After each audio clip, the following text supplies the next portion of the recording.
पीछे से आप सीआईए पराचा को पड़े तमाचा। ये जो पराचा है सीआईए कह रहा है पराचा तुमने आईएसआई से कितना पैसा लिया है। देश के गद्दार परिचा, तुम देश के गद्दार हो, तुम पाकिस्तानी हो, तुम गद्दार हो, तुम्हें पाकिस्तानी यहाँ पे छोड़ गए सपोले। की सर्विस मैं तुम्हें बताता हूँ, आज मैं तुम्हें एक्सपोज करूंगा। बहुत कह रहे हो ना लोगों ने पैसे लिए, तुम एक्सपोज करोगे। मैं जानना चाहता हूँ बड़ी गाली हो नहीं सकती। तुम्हारा पैकेज कितना मिल रहा है, जीडी बख्शी से सवाल पूछो। पैकेज कितना मिल रहा है, देश की सेना क्यों कर रहे हो? You are Pakistani. पराचा के मुंह पे तमाचा, पराचा के मुंह पे तमाचा, पराचा के मुंह पे तमाचा। अर्नब हैशटैग चलाया जाए, अर्नब हैशटैग चलाया जाए, पराचा के मुंह पे तमाचा। ये है पाकिस्तान का आईएसआई का एजेंट, रावलपिंडी से पैसे खाता है, सबके सामने भारत माता की जय भी नहीं बोलता। कोई बात नहीं, सूट पहन के देश का जवान मर रहा है और तुम यहाँ सूट पहन के भाषण दे रहे हो। कमरे में सूट पहन के भाषण दे रहे हो। इसकी लॉयल्टी पाकिस्तान के झंडे के साथ है। ये गिरा हुआ इंसान है, पराचा के मुंह पे तमाचा। जनरल जीडी बख्शी की बात करी, तुम्हें पता है तुम जनरल जीडी बख्शी के जूते पॉलिश करने के लायक नहीं हो। जीडी बख्शी के जूते पॉलिश करने के लायक नहीं हो।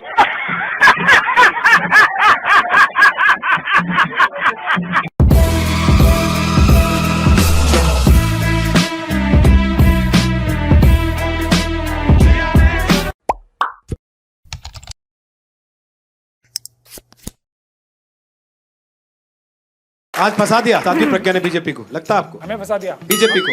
अच्छा, बीजेपी को फंसाने की जरूरत नहीं है। आप समझिए बात, हम ये बात बहुत पहले से कहते आ रहे हैं और आज इस बात को नकाब उठ रहा है धीरे धीरे। मैं इस बात को कहते आ रहा हूँ कि हेमंत करकरे साहब जो थे वो देश के सबसे बड़े शहीद और सबसे बड़े देशभक्त थे। 26/11 के नहीं, उन्होंने बहुत भी ऐसे काम, उनके सबसे बड़े जो कार्य था जिसकी वजह से वो हत्या भी हुई उनकी, और हत्या इसलिए हुई है और इस पे अभी केसेस चल रहे हैं कि आरएसएस और आईएसआई के संबंध है आपस में, इसकी इन्वेस्टिगेशन कर रहे थे। कुछ भी पराचा साहब लोग हंसने लगे।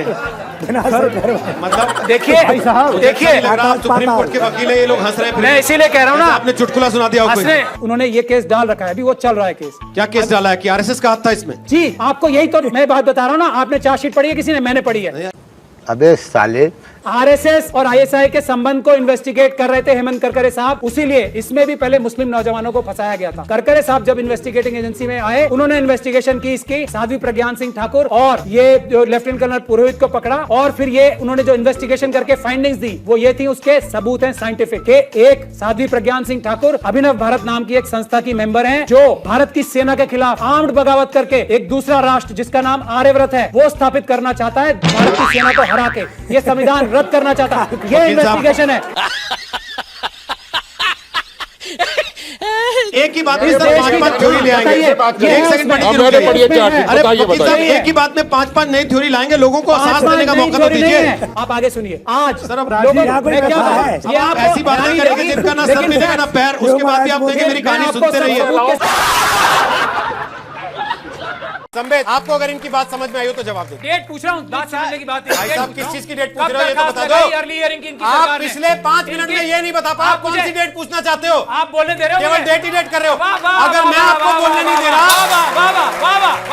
अगर मैं आपको बोलने नहीं दे रहा, तो ये वही मॉडल है जो आप देश भर में चलाने की कोशिश कर रहे हैं पिछले कई साल से। सरकार ने खुद करेंगे सब कुछ, उसके बाद विक्टिम क्या करेंगे? ये विक्टिम कार्ड यहाँ नहीं चलेगा सर। रोहित भाई बताए ना, ऐसे ही बोलना पड़ेगा। कब दरखास्त लगाई सरकार ने? प्राचा जी थोड़ा पानी भी रखा हुआ है, पानी पिया करें। प्राचा जी आपने दिमाग की ट्रीटमेंट करानी है, मैं ट्रीटमेंट भी कर सकता हूँ। आप किस चीज के डॉक्टर हैं बता दीजिए? आप क्या दिमाग के डॉक्टर हैं? मैं घुटने का डॉक्टर हूँ, आपका दिमाग घुटने में।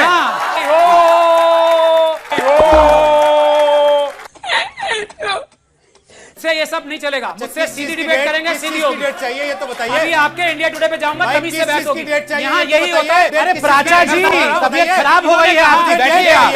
आज कह रहे हैं कि डेट चाहिए, किस चीज की ये भी नहीं बता पा रहे। ड्रामा ही किस चीज की डेट चाहिए? अरे गुंडागर्दी नहीं करने हैं भैया, आराम से डिबेट करो। क्या बदतमीज आदमी को डिबेट पे बुला रखे हैं। अभी तालियां मदारी का काम आता है तो मदारी बनिए आप। अब आप मदारी का काम देखिए ना, मदारी का काम होगा आपके इंडिया टुडे में। इसके बाद अगर मैं मदारी हूँ तो बंदर कौन है आप खुद सोच लीजिए ना, मुझे क्या कर रहे हैं प्लीज।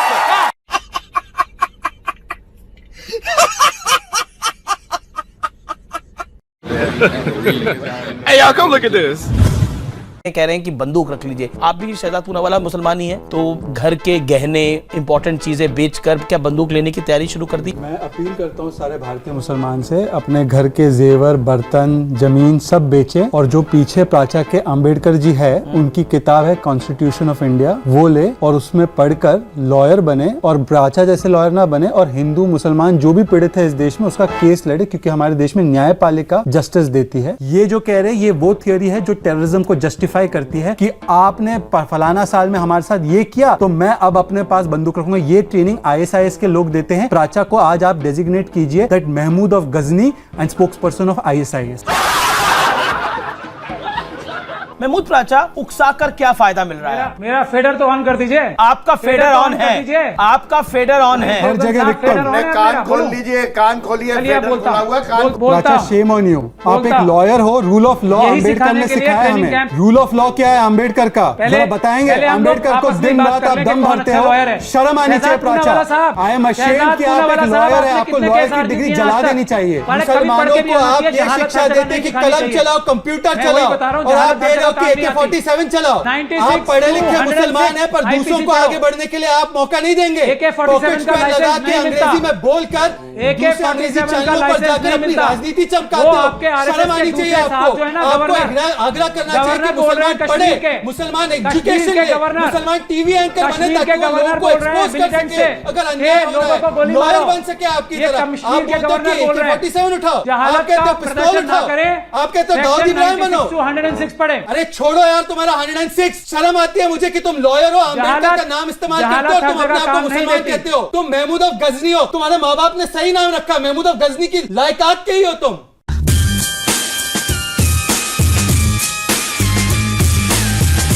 मुझे अगर यहाँ पे खड़े रहकर कोई धमकी भी देता है तो मैं श्री राम का अनुयायी हूँ, बाबर का अनुयायी नहीं हूँ, तो मैं हथियार नहीं बांट सकता, मैं चुप रह जाऊँ। अब प्लीज कहना है आप उनको let him allow him to make his point now. Allow him to make his point. 40 English seconds में बोलिए आप। Allow, you are allowed. तो अमीश जी, इससे पहले की जो सरकार थी उसका क्या रुख था? उन्होंने एक हलफनामा देकर कहा कि श्री राम एग्जिस्ट ही नहीं करते और आज उन्हीं के तरफदारी करने वाले कुछ लोग यहाँ पे आके पूछ रहे कि बताओ कि राम जी का आधार कार्ड कहाँ है, राम जी का बर्थ सर्टिफिकेट कहाँ है। ये वही गैंग है, लब गैंग, लटकाना अटकाना भटकाना। पहले उन्होंने बहुत कोशिश की कि राम का अस्तित्व ही मिटा दिया जाए ताकि राम मंदिर का ही मुद्दा ना हो, और अब वो नहीं कर पाए। जब इलाहाबाद हाईकोर्ट में भी ये बात मान ली गई कि श्री राम थे, वकील है पर जजमेंट पढ़ के नहीं आते, इसीलिए वहाँ पे श्री राम जी के को भी, राम लल्ला को भी जमीन मिली है। अब ये वकील है पर पढ़ते कम है, इनका ज्ञान कम है, तो इनके ऊपर श्री राम की दृष्टि आएगी तो शायद समझ पाएंगे। अब मैं आपसे इतना कहना चाहता हूँ, तालियां तब बजेंगी जब आपके भी हाथ में श्री राम मंदिर के लिए एक ईंट जाएगी, तब समझे ना।